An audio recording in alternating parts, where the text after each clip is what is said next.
Welcome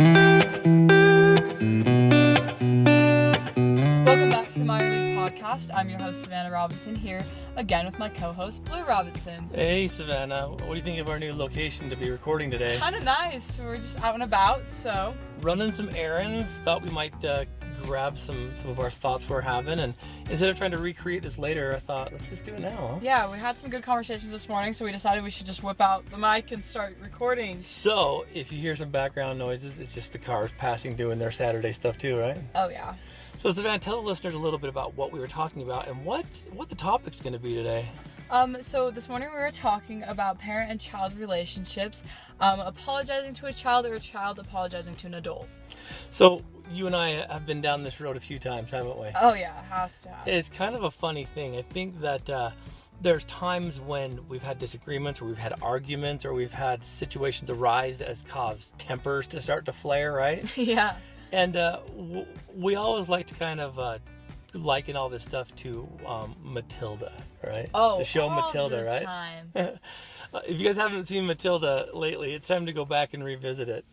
But I love it. But there's a couple of scenes in there that have always kind of struck me funny. And other than Brucey eating the cake, which I love, right? There's the interaction between her and her parents. Yeah. What sticks out to you about the relationship that Matilda has with her parents? She's very independent on her own, clearly. That's what the show's about, is how independent she is. But it comes from being neglected, and it comes from not having that parent there to be there for her. Exactly. The Wormwoods, right? Yeah. So when Mr. Wormwood is chewing out Matilda, do you remember the last kind of line he uses about, I'm big, you're small, I'm right, you're wrong, uh-huh, and there's nothing you can do about it. Nothing you can do about it, right? Mm-hmm. How many times have I wanted to say that to you guys just to end the discussion? Just right? that you're right because you're older. I'm right, you're wrong. I'm big, you're little. I'm smart, you're dumb. And there's nothing you can do about it. It's the funniest thing. But you know what's sad, though, is there's actually a lot of families that kind of operate in that communicated style. Oh, yeah. There's a few. Do you think it works? Oh, no. Not even close. Why not? Why not? Why don't you think it works? I don't think it works because, well, when the adult is just... we always talk about this. When you're not giving a specific reason, and your reason that you're trying to give is just that I'm smarter, I'm older, that's giving no actual reason to the punishment or to the reasoning behind having you come home earlier, to the reason behind anything. It's just, you're just stating something so that they stop questioning something. I love it, Savannah. And so when we were talking this morning about like what we wanted to record, this is kind of a different subject, but I think it's important because we've had these discussions in the past, and it's something that both Mom and I have talked about, and sometimes is hard. But the first thing I would say is that if we ever are going to tell you no, we have to have a reason. There's got to be a reason. And even if it is a small reason, like I don't feel very good today, if it's something about friends and it's I don't feel good today, or I just don't want the noise here, or I don't want friends over, like that's still giving a reason. That's still an answer. Yeah, it's still an answer. We have to be okay and accept that answer. But when it's just a no, because I said so, because I'm right, because you're I know wrong, what I want. I'm big, you're little. Yeah, then it doesn't make sense. No, it doesn't. And I don't think that it means that we have to have parents or those folks like explain themselves. Yeah, I really don't. You don't have to. But what I do think it means is that you've got to have that conversation as to why. And if there's not a good reason, then why not? Exactly. And I remember thinking about this with Boston. It was kind of funny when I had my aha moment with this. And Boston came to me once. He's like, Dad, I want to go to my friend's house. And I'm like, no. And he's like, why? And I'm like, I don't know. Wait, I don't know. Yeah, why? Why don't I want him to go? And basically it was because it might be a mild inconvenience to me. But I'm like, there's no reason to not let him go. There really isn't. And it kind of hit me there of like, how many times is that just in the chamber as a parent that's just no? Mm-hmm. And what happens is when we say no too much, it begins to lose its authority. Does that make sense? It does. It doesn't have effect on anyone. I was talking about this with some friends last night. And one of my friends was saying how her mom is just to this point, she doesn't know what else to do. And so when something goes wrong or she doesn't want to do something, her mom just says like, it's a no, I said no, no friends, or I'm going to take your phone. And it's the same thing. And it's getting to the point where she's used those 4 excuses so much that now she's just kind of like, okay, well, like, let's see you do that. Like, Take my phone. How are you going to get a hold of me? Say no. I can stay home. Like, and it's not... It becomes a bigger burden. Yeah, and her mom's like... Her mom is hoping she's going to react and be sad and be like, dang it, and apologize. But it's gotten to the point she's used it so much it doesn't have an effect anymore. Absolutely. And so there's also things that I think need to be addressed with that. That's if it is no, and there's a reason, even if it's small, that if there's been other times where there's been yes, then those no's are, I guess, a little bit easier to swallow. Yeah, like, for instance, when mom's like, it's a no because you had friends the other day and I'd rather you just stay home. Then just no. Because when I understand, even if I'm not super happy about it, I'm like, what does that have to, like, how is having friends over yesterday affecting having friends over today? Like, what's the big deal? But, like, it still makes more sense to me on why she'd rather not than just the no. Because it's still an answer. But I think even before that happens too, Savannah, I think that relationship needs to have some kind of, like, establishment, right? Yeah. Like this is going to be hard for the family systems right now that are saying, all right, I'm going to start saying yes a little more. And then with my no, I'm going to actually explain why. Why. And you're going to have to be okay with that, because there's still times when even you said, like, hey, I want to do this. And we're like, no. And you're like, come on. And like normal stuff. But at the end of the day, it's still no. And you can be okay with me saying no and not getting your way. Of course. But I also know that when there are yeses, to things that might be a little inconvenient, that when no has to be like the answer, that's a little bit more palatable. Yeah, and it's okay, and I actually can get the fact that it is a no, and no means no, and it's not just there. Yeah, and so I like this, and it's super hard because parents, myself included, Savannah, I don't like having to explain my why. Yeah. But I see the importance of the relationship and why it should happen. Yeah. And a lot of it is because, we're tired and we're busy and we want compliance now. And so the easiest word is no. And I mean, being on the child side of things, it also, like, we all do have to understand as well, though, that sometimes, and they don't have to explain it, it's maybe that we just need to understand that maybe it's a no because they are tired or because they've had a long day at work. And even if it is a small inconvenience, it's kind of more in a bigger inconvenience to them. Yeah, well, absolutely. And I think we have to understand the complexity of that.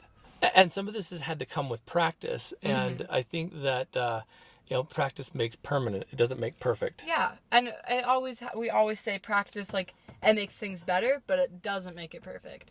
And it's the same thing because when it's a no, that's perfectly fine. Like I said, we have to understand that maybe it doesn't always have to be explained, but it's just that we have to understand that maybe it is just one of those days where we shouldn't just question it, and we should just agree that it's a no and just accept it. Absolutely. And sometimes age appropriate, maybe it's not okay, or the situation is such that you can't explain the no right now. So even that needs to be expressed, like say for instance, like, hey, I want to do this, but if maybe parents have additional information that you're not supposed to know yet, they can't say, well, I want to say yes, but I can't. Like, it needs to be like, sweetheart, we'll discuss it later. Yeah, but for right now, the answer is no. But that's the thing, and it's going to take practice and it takes time. And it's going to take the kids accepting it too. Absolutely. So then the flip side to that, right? Because I think you can say yes too much as well. Oh yeah. If you're saying yes too much, once it's a no, then all of a sudden it's swapped and it's a, why is it a no then? Absolutely. I think that's great. So then let's put a little bit of throttle into this and move on, attach and say, hey, what happens when we are at an impasse and feelings are hurt? Like, how do we go about identifying them, correcting them, and then maybe having some kind of conflict resolution? Yeah. So with the apologizing side of this for the kids, I think it's always important to acknowledge that maybe whatever the fight was about, even if it was something small, acknowledge that maybe, like, it was, like, their side wasn't as clear as yours either. Because a lot of it is misunderstanding or all sorts of stuff. So I think just being able to understand that even if it was something small, apologizing and having an apology is always going to help things feel a little better.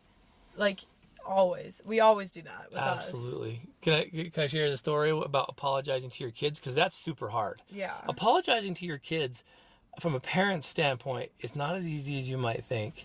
And trust me, back in the day, Vanna, this stuff never happened. When I was growing up, I never had an adult or a parent come up and say, hey, I'm sorry about that. Yeah. Which is kind of weird. Because it's like, it's such a big thing now, but... It is. And some people will say, well, that means that society's losing its grit and, They're freaking... Yeah, and you're just, you're teaching your kids to be snowflakes. No, how about we're teaching our kids to be emotionally congruent and to have relationships so that when, it's like this, and I hate to say this, but how often do I see my mom? Not very often. Really? Even less than that, right? I know. It's like maybe a couple of years.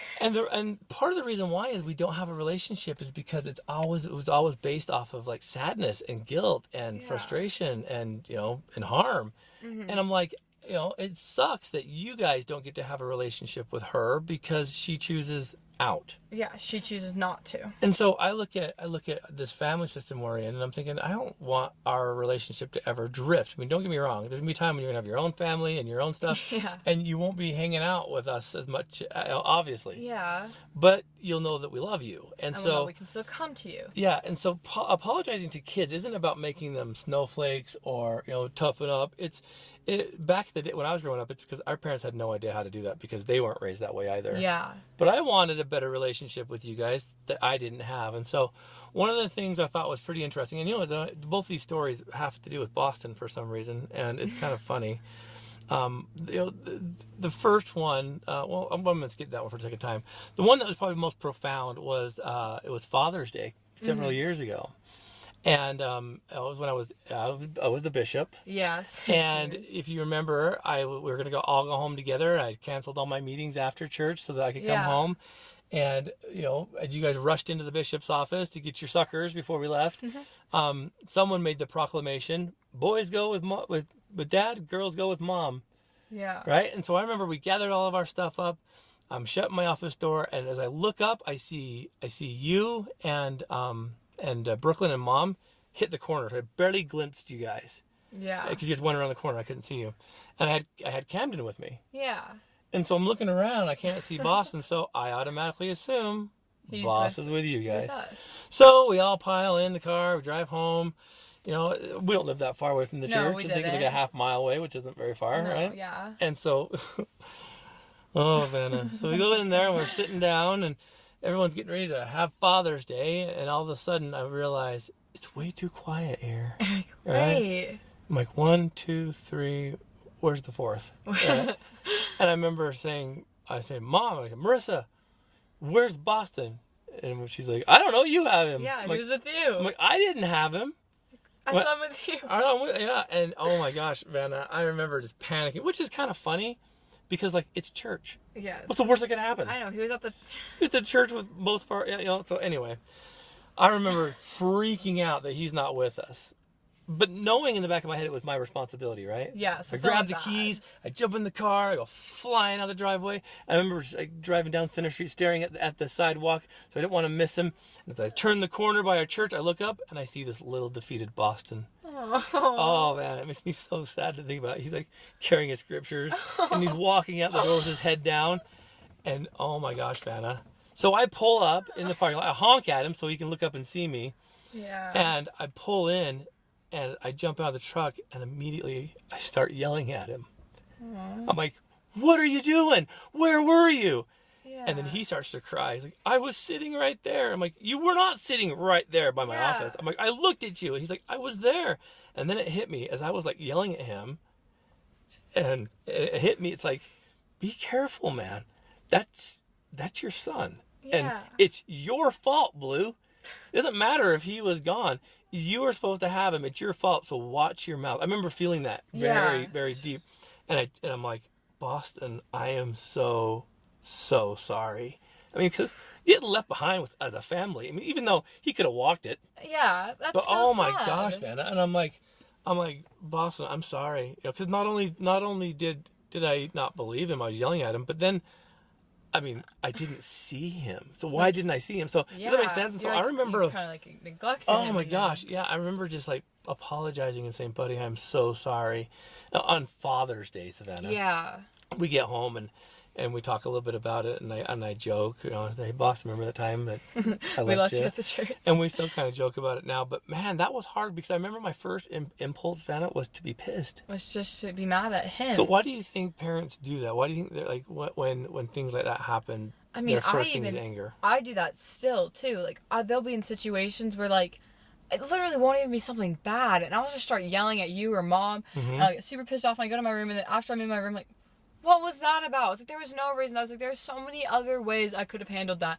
Or we have like a huge fight or something, and it shouldn't be over a big deal, but it takes forever to talk about, and I'm annoyed with it, and I go upstairs. I'm like, only if I would have done one thing different. Like, I'll like do something to Boston or Brooklyn to piss him off. I'm like, if I was like, there is no need for that. Like, I'll go in because I'm bored and piss off Brooklyn. Like, there's no need I needed to do that. But it starts something, and that's just because like I think all of our initial thought is just to be mad. Like, that's just the first. It's a strong emotion, and it's just the first emotion that comes in. Which is funny, because it's actually a secondary emotion. Something has to happen first to get you to that. Like, people just aren't mad. So usually it's, it could be boredom, it could be sadness, it could be frustration, yeah, and it the could be funny thing is, anger is such a thing that can be triggered so easily that it's funny how quickly it can come into play. Well, because anger also motivates action, right? Something happens when you're angry. You don't just sit there. So, but that's the thing, right? Is, there is times when you have the argument and you then realize, I could have handled that better. I've done that. I've come up to you guys after, which is kind of fun if you think about it, because all you listeners out there, like, we still have problems, right? Yeah, we still do. I even tell my friends every time, like, they're like, oh, you seem like you have such a perfect family. Like, don't get me wrong, we fight all the time. Oh my goodness, yeah. It's like, we fight over the little things, but I was like, the only thing is that we have a good communication and can apologize in the end and fix the wrong. I was chewing you out last night. I know, on text messages. Yeah. Do you remember what did I say? I was just like, don't leave this light on. You're wasting money. It's a classic dad move. To turn off the freaking lights. We left it on, and the thing was, I had come home early from a friend's house, and I had just been up in my room. I didn't know you were there. And he didn't know I was there, and I had just gone into the bathroom like a couple seconds ago and turned the light on, and he thought I had been on all night, was screaming at me in Brooklyn for leaving it on all night. Well, it's funny. So you got two mad emoji faces. Remember that? Oh yeah, that's scary. When you get those from your parents, you know you're in trouble. And it was funny because as I walked downstairs. I didn't even think about poking my head in your room because I didn't think you were there. Yeah. And I see your shoes in your backpack and your Jolly Ranchers on the floor. I'm like, oh my gosh, I think she's here. I'm like, hey. And again, and what's funny is that was last night, and then I texted you. I'm like, are you home? Yeah. And you're like, yeah. I'm like, oh, okay. And we had a little dialogue going back and forth. But then it wasn't until this morning when I'm like, hey, I didn't realize you were home. Sorry about that. Yeah, sorry, we didn't mean to do. So it wasn't like instantaneous, but it was at least there. Right? Exactly. And so, yeah, I think that kind of stuff is funny, but I think parents on our other side, Savannah, what happens when you're right, but we don't want you to be right? Happens a lot. I think... Do you remember a time that happened to us? Yeah, there was... Okay, so it was when Mountain Peak was falling out of play here. Yeah, our job was kind of coming to an end. We didn't know, but we felt it in the winds, right? Oh, yeah, and it was a super stressful time, and I mean... Don't get me wrong, me and Brooklyn and the kids could have been a little more understanding about it too. I mean, you guys were going to lose your jobs here soon, and it was kind of... But we didn't know that at that point. Yeah, but you guys had a stressful time, and things weren't working out, and no one was listening, and that's understandable, and we should have been a little more acknowledgeable of it. But I remember one day you guys came home from work, and I don't remember what it was, but like, you guys were just so busy, and we wanted to talk to you and tell you about our day or what happened, and we needed help with some stuff, and it was just like, every time I came into the room asking for help, I was being yelled at, and I was like, we're busy. Yeah, I was like, stop it, we're stressed, we have things to do, you're not that important right now, like, figure this out. I think it was you needed to go somewhere. Yeah, I think I was asking for a ride, probably. Yeah. And I was like, you said you would, like, a while ago, and I was like, you said you would forever And I doubled down. I'm like, I remember thinking in my head, oh, so if she thinks her stuff is so important, I remember, because I was talking to a client via Facebook Messenger about not hurting herself. And so I was like, hey. And that was, looking back at it, that was messed up for me to say to you. Yeah. It really was. Do you remember what I said? I can't remember exactly. I said, Savannah, you have no idea what we're dealing with right now. I'm trying to talk this girl out of hurting herself and getting her into treatment, You know, I'm And like, then- if you think your problems are so much more important, then let me just let this girl hurt herself. Which was like, what the freak are you thinking, Blue? I remember being so scared. That's the funny thing is I forgot about that. I remember that Mom backed you up on it. Yeah, she because did. she was in the room and she was like, "Do you want us to break this down and tell you how scary the things are we have to deal with? This whatever you have isn't as big of a deal as this girl and what she's going through." And I then remember you like pulled out this microphone and got ready to pissed. drop it. I don't think you even realized, but do you remember what you said? I was like, "I'm sorry, but when you're home, like I was like, you are home and you're here for us, not at work." And I just went off. You did. You were like, we need you here when you're here. You leave that stuff there, which is stuff that I teach. Yeah, and it's Duh. funny, and I was like, family comes first before work. We've been through this. You said it, and it's funny because like I've said that, and so you were like saying, "Hey, I'm only doing what you said." Yeah, I was like, I'm literally following through with Oh what my you've gosh. told me and taught me forever. Yeah, man. I remember like, and you didn't even let us respond to that. You just No. you dropped the mic, you turned, and you went in your room. Went out my room, and then but then I remember like I didn't realize what I really said. I just remember getting upstairs and I just started crying because then I was like, I feel bad. Like maybe this is kind of important. I was like, clearly it's important to them. I was like, if I'm getting in the way and this girl does something and hurts herself, I was like, I'm gonna feel bad too because I feel like I distracted them from helping someone, right? Yeah. And I remember feeling just terrible about it. On the flip side of that, though, when you left, I looked at Mom, and she looked at me, and we both went, "Holy cow, she's right." Yeah, she's right. And so for me, what I had to do, I remember I said, "Look, here's your options, A, B, and C. You choose." But Yeah. we're done tonight. Yeah. And then it was later that we talked about it, but I was like so blown away that it took you standing up for yourself to be able to say that, because it was true, Savannah. What you said was true. It is. And so it blew me away because I'm like, how can I like debate or like argue with something that I've taught you? Yeah. Does that make sense? Exactly. And that's the funny thing is a lot of the times you always think like the kid always has to be wrong and the parent has to be right. And there's no reason you should have to correct your parent. But there's so many times where like one of us has, and even if it is over something small, and that's okay because that's how relationships work. That's how friendships work. So everything is like communication is like the barrier of that, and being able to have it both sided is the only way it's going to get through. Right. Well, and I think that the thing that I learned from Bishop Jenkins and Dr. Paul was that we need to do things out of our inconvenience. And I remember thinking, he used to talk a lot about serving out of your inconvenience, and I'm like, parenting out of inconvenience. It's not convenient to be a parent. Yeah. And it takes time, it takes understanding. Mm-hmm. It's like it's weird when your kids give you the once over, like when they tell you where the bear poops. And the thing is it's easy to discount that and to be like, whatever, you have no idea what you're talking about, but you kind of do. They kind of do. And the thing is, but that's like, I think what parents have to start looking at more is the only reason they're being right and correcting it is from what you taught, which means your parenting is going right in some way. Yeah. Because they're clearly correcting you on something with that. And I don't even think it's just correcting, but I think it's the confidence coming up. And we talked about it with saying no, like if being able to say no to you means we could say no to anyone. And like, it's that kind of stuff where it's like, I like that. all of it. And I'll share that with the listeners because you brought that up. It's a good point. I remember when you girls, what's funny is I don't do it with the boys as much, but I remember doing it with the girls. And part of it, Ben, I think is because my upbringing, being raised with a single mom, in and out of these relationships with these horrible men. Yeah. And then like, two sisters, 'cause my brother moved out when I was a little guy. I remember watching all the stuff they had to put up with boys and guys. And I remember thinking very consciously that when if I have girls, that I'm going to teach them that they can say no. Yeah. And part of it was, if you can say no to your dad, then the jerk down the street has no chance. And I've said that in group for years. And I talk about that principle. It's like, because being, like it or not, the male role model in the home, you respect what I say. You always will, and you should. And so how I treat Mom, how I treat you guys, you're going to watch that. Yeah. And part of it was, there were times when you guys, I'd need your help with something. I want you to do something, or you wanted to, whatever. And you would tell me no. And there's times when I'm like, okay, I got to just let that one roll. Yeah. Or, okay, I'm going to explain why I need this. and she's never going to do it anyway. But more often than not, if it was something important, I'd allow you to tell me no. And I always used to follow that up when I was talking to my groups, because that means the jackass down the street has zero chance of messing with my daughters. And right? come to play a couple years Oh later my gosh, after Blue, those groups. Blue. Yeah, exactly. A couple years later, like when that happened, when the that jerk down the that street, kid the knucklehead down the street tried to kidnap you. It was so easy, but so powerful for me to be able to say no. You scream it. I did on multiple times. Mm-hmm.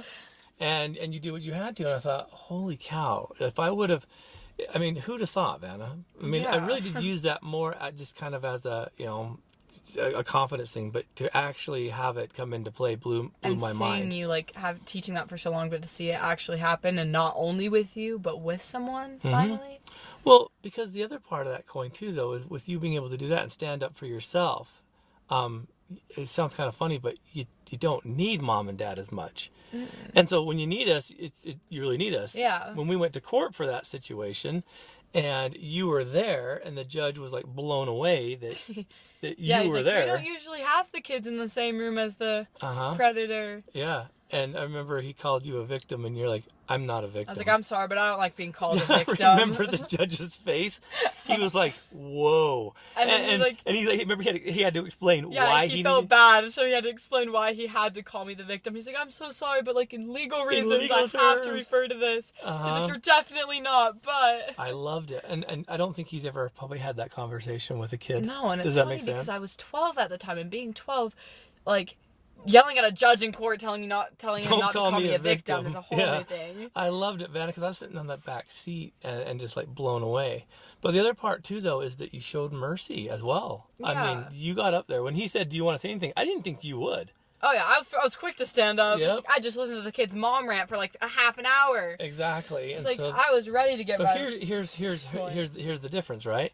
Here's that relationship where it's got to be on the rocks if that's what he's doing. Yeah. And if mom can get up there and say how glorious and wonderful this kid is, even though he did something pretty heinous, then that's weird, because when I got up and you spoke first. Yeah, I love how, and relating right then and there, you could tell the mom got up and talked for him, and the dad got up and talked for him, but I talked for myself that day. You did. And I didn't have to say anything. You really did. You just said, okay, thank you. I support what she said. But you showed mercy. You said, I don't think he needs to go to detention, but I think he needs help. But I think he needs help, and I would love to give him that kind of help. Uh-huh. I was like, I can tell he's a good person, and I knew what he did was wrong from the start, and I know he knows that.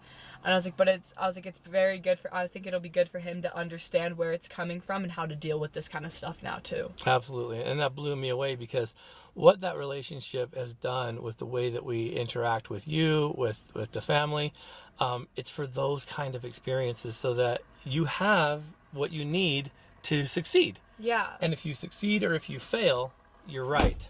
Mm-hmm. Does that make sense? Oh yeah. And so I love that. I love that concept. I love that premise. I think that it's a really cool, lifestyle that you've been able to create of independence, still accepting help and feedback when you need it, right? Yeah, absolutely. So this isn't a thing that we've been able to do just right off the bat. This is something that's taken a lifetime. It's taken years. So, as we wrap up then, where do you think parents start to reestablish that relationship, or develop maybe a mindset of cohesion and working things out? Where do they start?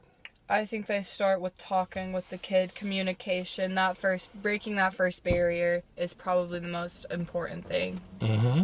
It's a big deal, huh? It is. I always say it. I've told friends, and all my friends know. They probably get annoyed with me at this point. But I always say that one of the main keys to life is communication. It comes into play in so many situations. And communication starts off a lot of things with then trust, then confidence, and etc. going on and on. But for apologies to happen, it needs to start with good communication. I like it. Starting out with good communication and then building the relationship through action, right? Yes. I mean, that's a big deal. I mean, as much as I want to spend as much time as I can with you guys, there's other things I have to do. And, and those are sacrifices. But I also think that unless there's a good reason to say no, then we should help one another. We should talk You know, it through. and don't get me wrong, we are not a perfect family by any means. Oh, not at all. I mean, I don't want anyone to get well, that's the Robinsons. Oh, yeah. We still screw up. We still bark at each other. But what we do have is the ability to come back and say, hey, I was out of bounds on that one. I'm sorry for that, and I hope we can fix Yeah, things. like this morning when I'm like, I didn't even know you were here, so you probably didn't even have that light on. I just assumed. Yeah, right? like, sorry. Or the other day when Mom was like, no friends, and you're like, well, Mom likes to guess, and we all know what happens when we guess. Mm-hmm. Yeah, you got it. Yeah, And the thing is even after that day, after Mom yelled at me and chewed me out on the phone for like staying after school to fix a grade, she didn't really understand. And when I came home, she's like, hey, look, I'm sorry. I didn't mean to yell at you that much. I didn't know you were trying to fix a grade, and it's probably hard for you to try and focus while I was texting you the whole time. And it's like, it's okay. Like, I get it. And it was fine. And then we had a fine night, and that's fine. And I think that's what it's all about. You know, it's about being able to own your own, because I'm not afraid anymore to apologize to anyone if I've made a mistake, if it makes the relationship stronger. And that puts you as the bigger person if you're willing to apologize. I think so. And I don't know, Vanna, I think that we're going to have a lot more experiences, and I hope that this helps. Oh, yeah. Right? I hope. Yeah. So as always, thanks Radio Ronan, right? Yeah, and like we always say, we have one-on-one with Coach Blue every Wednesday at 7. You guys can get some help through that and ask questions, and he'll answer them. Anything else? And yeah, if you guys have parent-child relationship problems, if you have communication issues, we have resources to help. Many. Uh-huh. So be willing Absolutely. we're always willing to help out, so just reach out and we'll help you guys. And like we say always, until next time, there are no ordinary moments.